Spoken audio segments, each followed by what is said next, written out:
What's going on, guys? Welcome to another edition of Appointed Outdoors TV. I'm here with the half of the dynamic duo from Whitetail Frenzy. Man, I'm extremely excited to have him on. Kenny Davis, welcome, my friend. I appreciate you spending some time with us today and letting us get to know a little bit more about you and the actual Whitetail Frenzy brand. So welcome, my friend. Tell us what you got going on, man. Thanks, man. Well, not as much right now as we'd like to hunting-wise. The Corona pandemic has just got us all shut down. I think a lot of people watch the show and think that this is my full-time job as far as the show, but I got a full-time job outside of this. But I've been off work. I haven't been able to work. This is 8 weeks now. Right. You'll think, man, hey, turkey season's in. Things ought to be out there shooting birds, but the problem is young kids. I mean, you can't just take them to the babysitter now. You can't take them to daycare, none of that. And Right. the wife, she works, and so she's still working. So most of the time I'm at home homeschooling the kids. But now when she's off, I do try to get out there a little bit and get in the woods as much as I can. All right. So tell me, man. I mean, how many have you dropped so far? I know you in West Virginia, correct? Yeah, I'm in West Virginia. I've knocked down a couple. We've had some other members of the team knock some down. I went down to Georgia, and man, I'll tell you what, that was a trip that it didn't turn out the way I thought it was going to. We just went on a whim. Didn't know where to go. Right. I just national forest, and I'm like, man, we'll get our Georgia license. We'll drive down. Had no idea where we were going, and we drove down there and. The first place we went, I mean, I saw probably 30 hunters the first day. Wow. And people everywhere. So we packed up, we went to another place, and we were just camping. The Corona outbreak was going on, so there wasn't anything really open. So we just packed up a bunch of food. I'm glad we stayed for several days. I'm glad we didn't have to survive on what we killed, because it was rough to start. I mean, we were seeing more people than we were hearing birds. I think the first 5 days, or 4 days, we heard 5 birds total. Got on one, and he came in, but it's the weirdest thing. He popped up, saw the decoys, and he turned and ran. And I had the gun pointed at the decoy, and I was just gonna let him come to the decoy, try to get footage, but he saw the decoys and he was gone. I don't know if it was decoys or something else. And then I was like, man, we can't go back to West Virginia without a bird. This is this is just bad. Right. And we were Chattahoochee National Forest, so I mean it was real mountainous terrain like it is here, and the woods were open. You get a little further south, or even coming down through the southern part of Tennessee, part of North Carolina. I mean, it was green as can be, but it wasn't green at all. So you hear one, you couldn't really get set up close to it. We didn't know the terrain, but then I told my camera guy, I said, man, you go out, take the shotgun. We got to get a bird. I'm going to go out and solo film with a bow. And just everything worked out the way it's supposed to that morning. Bird came to the decoy, and I was able to knock one down with the bow. So at least we came back to West Virginia with a turkey. But man, it was a rough hunt. It was not. So is that the picture that you did on the Whitetail Frenzy about holding the arrow and talking about whether it was the broadhead or whatnot, or the Corona or what? No, that was actually here in West Virginia. That was it? That was a crossbow kill, yeah. Right. That was weeks ago here in West Virginia, and I was sitting there. I was on a rock holding the bolt, and we had made a post and said we're trying to figure out if this turkey died from Corona, yeah, or if it was a lethal shot. that was a good. I liked it, man. It blew up. I'll tell you, it was a nice picture, man. It did well. But correct me if I'm wrong, but you're a lead boy too, aren't you? Yeah. I thought so. Yeah, we both are. Yeah. And was that Cam X? Yep. Yeah, it was Cam X. All right, that's good. But hey, man, I'll be honest with you. I'd love to hunt with you sometime. I mean, I live in Maryland, so I know. I think I looked your address up. We're about 4 hours away or so. But, oh man, that'd be cool. That'd be kind of cool to hang out together and do some filming and stuff. Yeah, heck yeah. Or you come on up. I mean, maybe you can show people what's going on up here, because I ain't seeing nothing. That's for sure. Well, you'll come down and hunt with us and be like, man, I don't even know how those boys have a TV show. They don't know what they're doing. Like, right. We're just like everybody else, man. We just get out there and hunt. We don't know it all, nor do we claim that we know it all, but we just get out there and have fun. And, right. I think you've done what you do. You know what I mean? Saying you know it all, because there's always somebody that knows more. There's always somebody that's bigger, badder than you are. But just being humble. I mean, and that's one reason why I really like you a lot. I mean, we've talked a lot on the phone back and forth as far as text messaging and all that stuff. But I mean, when I first reached out to you, I mean, and watching you and stuff. I mean, you're a humble dude, and I respect that, and it's Yeah. it's fun to watch. Well, if you hunt a lot, you have to be humble, because the moment you know it all, the animals will teach you different. That's it, right? Yeah, that's exactly right, dude. Between I mean, we hunting two of the most, animals that don't let you, it's hard to hunt these things, man. Between turkey and deer, Yeah. it's especially, I mean, where you're at, way back in the cut in West Virginia, I'm sure it's even a little bit Yeah. more.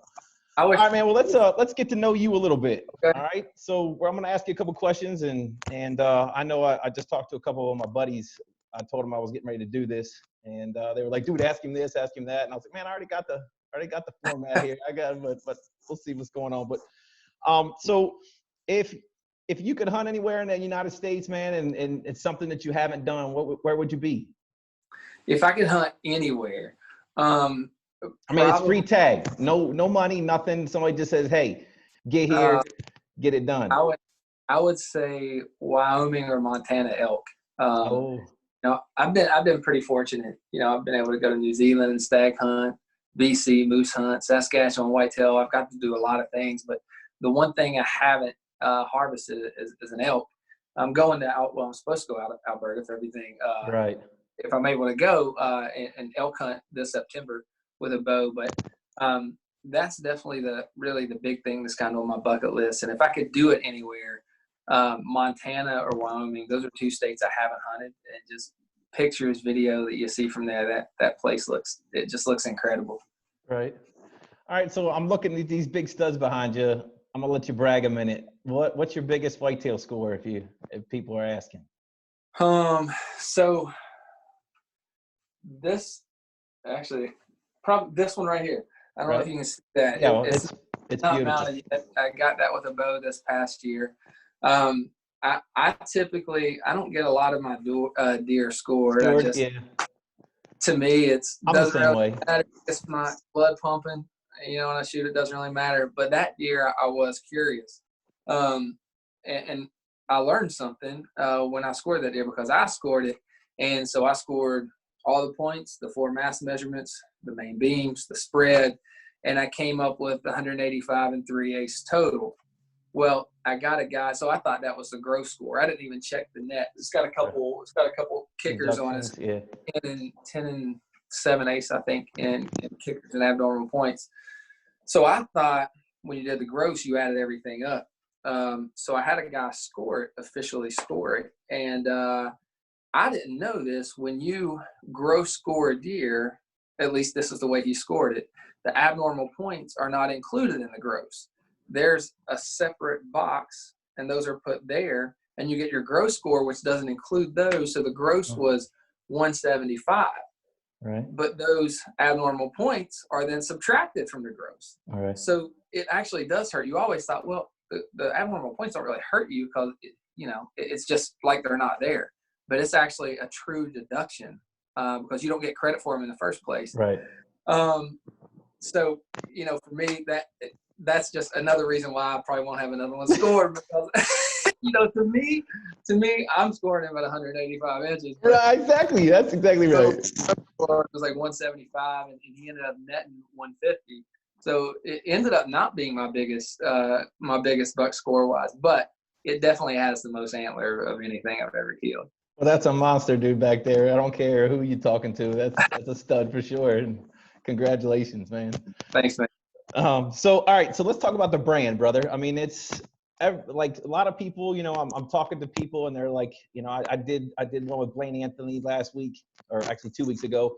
And everybody's like, pick the brain. How do they get this started? People just want to know the story behind the actual brand. So what is Whitetail Frenzy, and how did you make it happen? I know it's probably a long story, but it is. It's a long story. I'll try to keep it as short as I can. When this is something, obviously, my brother and I, we wanted to do since we were kids. A lot of hunters want to, and really growing up in southern West Virginia, we didn't come from wealthy families, and just something that I never thought would actually happen. I'd hope that, hey, it'd be cool just to be on a TV show one day, just right. one hunt. You know Yeah. what I mean? Like, I met a guy that was on the Buckmasters, just he wanted to hunt. I was like, oh my God, it'd be like the coolest thing ever.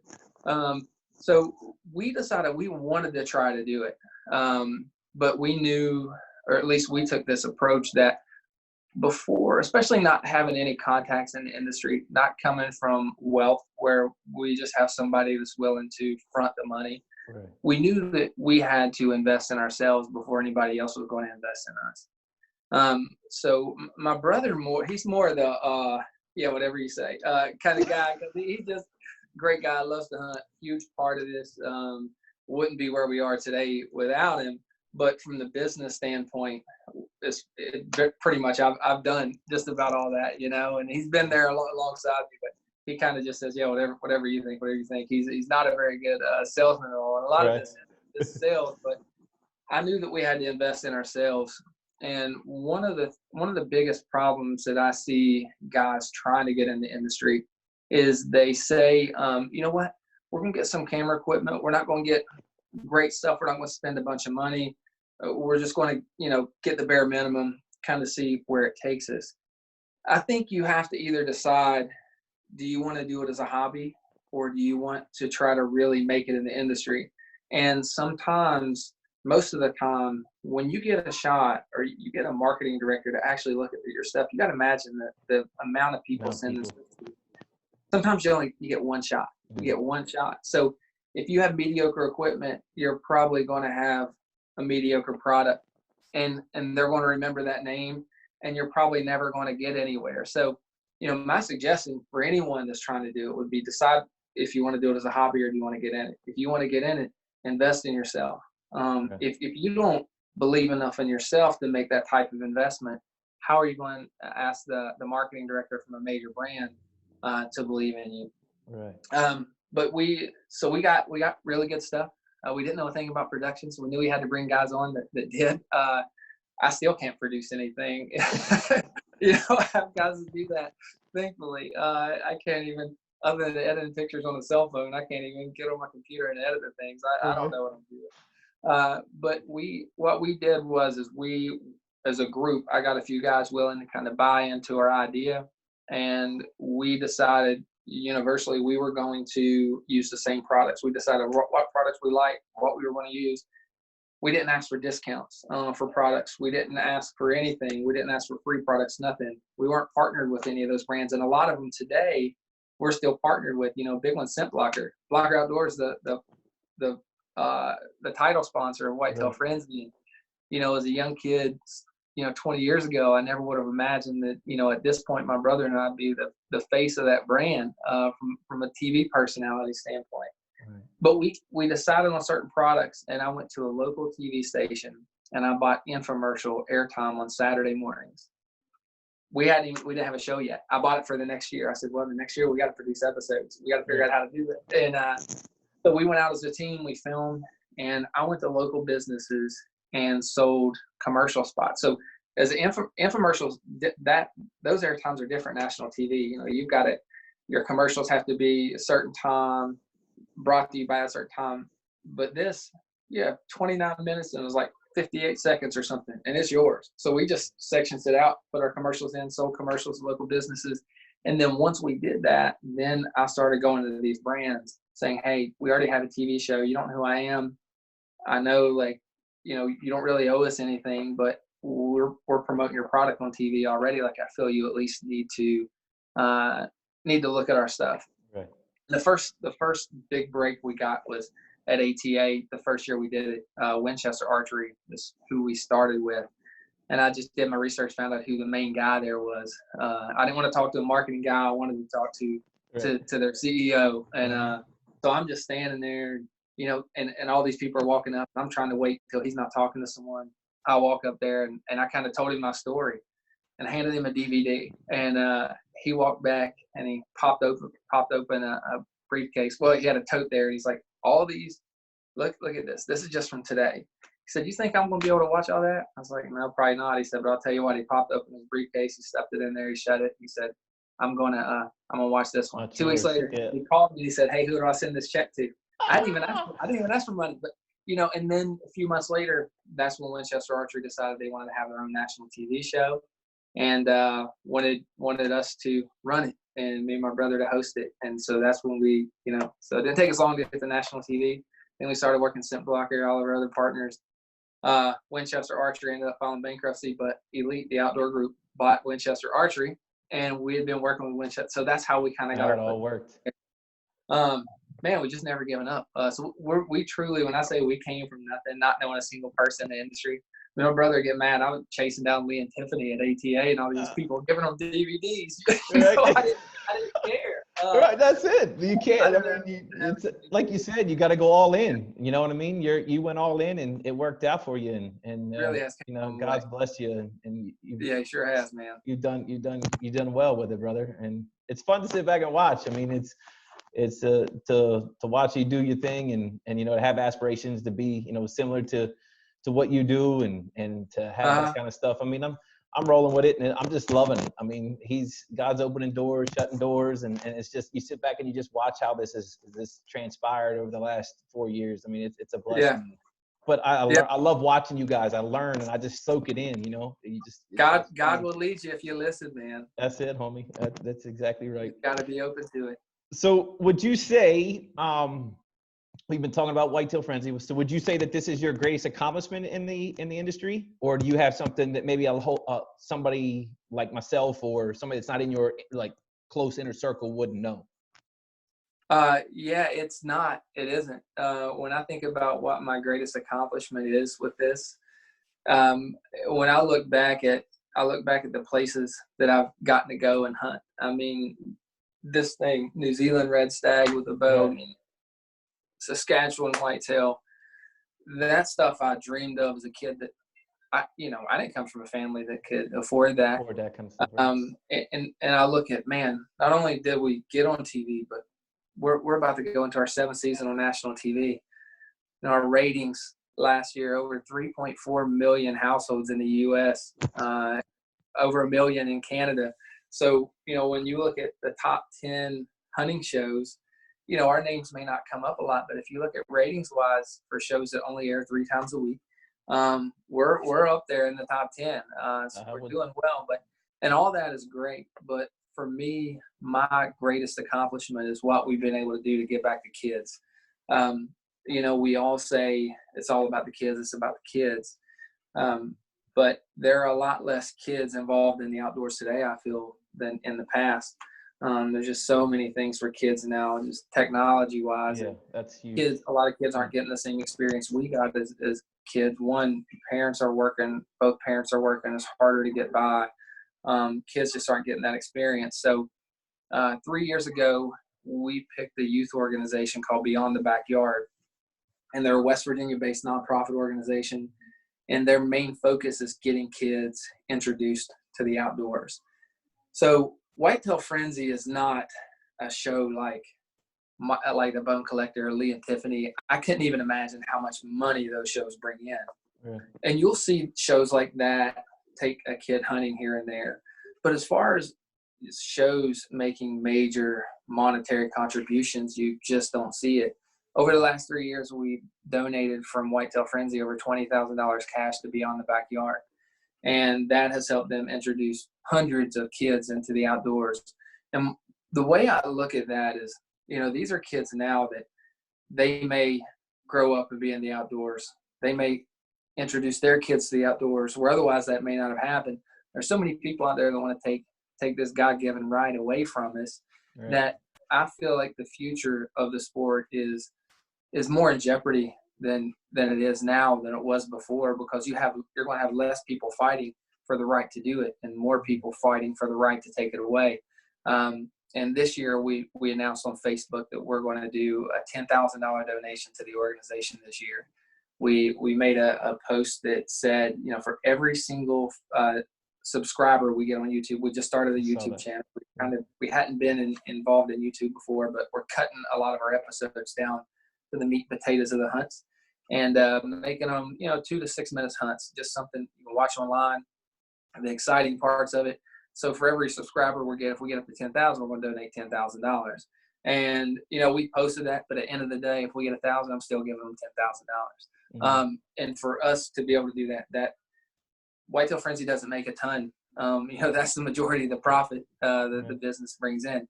So for me, being able to give back to kids, we do a lot of things with veterans too. We've done some veteran hunts. We've worked with When Life Sucks that helps veterans with PTSD, and they have a big dinner every year, and we help them raise over $100,000 last year, $90,000 a year before, about $60,000 a year before that, and all those proceeds go to help veterans with PTSD. So for me, I kind of feel like when I was mentioning, God talking to you and leading you down a certain path, that's kind of where I feel like why I'm here and why we're doing this, because we've been able to help so many others. It's not just about us and being on TV, but we've been able to utilize our platform to give back to a greater good. Right. And that's awesome.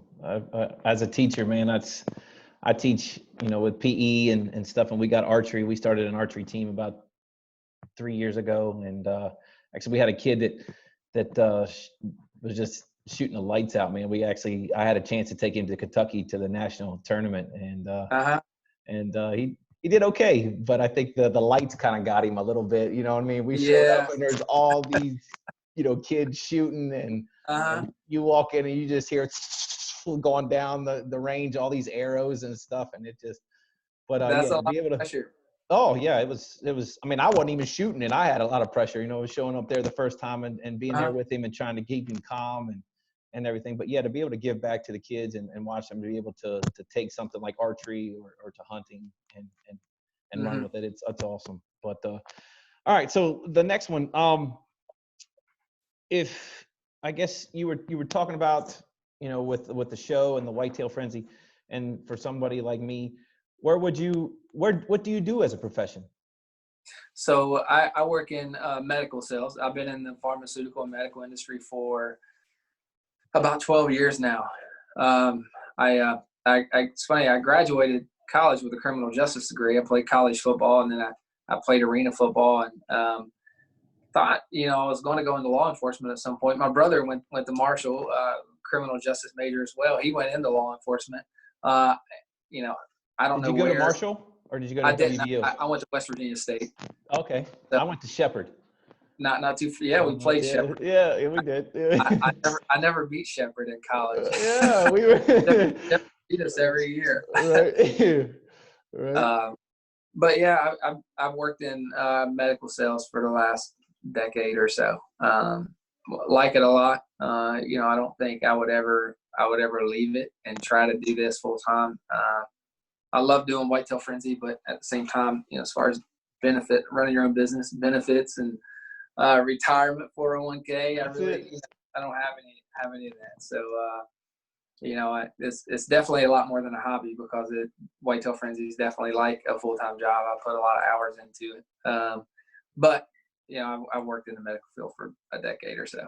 All right. That's good, man. Well, I love learning to know you and know more about you, for sure. So, all right, man. Well, I'm not going to keep you here too much longer. I really do appreciate your time and stop in and join us here on Appointed Outdoors, and I'm a fan, brother, for sure. I mean, I appreciate it, man. The more and more I get to know about you and to learn to know you. I mean, I remember our first convo way in the back. I was like, man, I can't believe I just spoke to that dude, even though it was through Messenger. I was just like, he returned it, and it was about Blocker Outdoors. I think I asked you a question about the stuff, and it's came a long way, man. We started, we call it stand-ups, when we kind of do our narrate in front of the camera. We started out doing that in my garage. We had it set up in my garage, and it was just so hard, no matter what we did, to get the sound right. And we're not too many steps above that now. You can see, I don't know if you can see over here the wall color. Yeah, the green screen. Yeah, so the wall goes further back this way. I just painted the wall in this room, and so we got all the lighting and everything in here. Sound quality is good, as long as. And we got to wait till the kids go to bed, because during the summer, we can't really do it during the day, because there's always somebody outside cutting grass, and it picks up. So we're usually in here getting started about 10 at night, and we'll be in here working till 3, 4 in the morning, and then we're all getting back up, going to work the next day, dragging tail. Right. I mean, how many times have you been in the middle of an interview and you get daddy, daddy, daddy? I've got that. I'm like, fun. oh, there it is. We gotta push the pause button, Yeah. restart that one. Uh-huh. But all right, homie. Well, I appreciate you. I wish you the best. And again, I just want to see you succeed and keep trucking. And it's fun to watch you. And I'm a fan, homie. I appreciate Thanks, it. dude. I appreciate it, man. Yes, sir. All right, man. Thanks. Hey, guys. So there you go. Kenny Davis.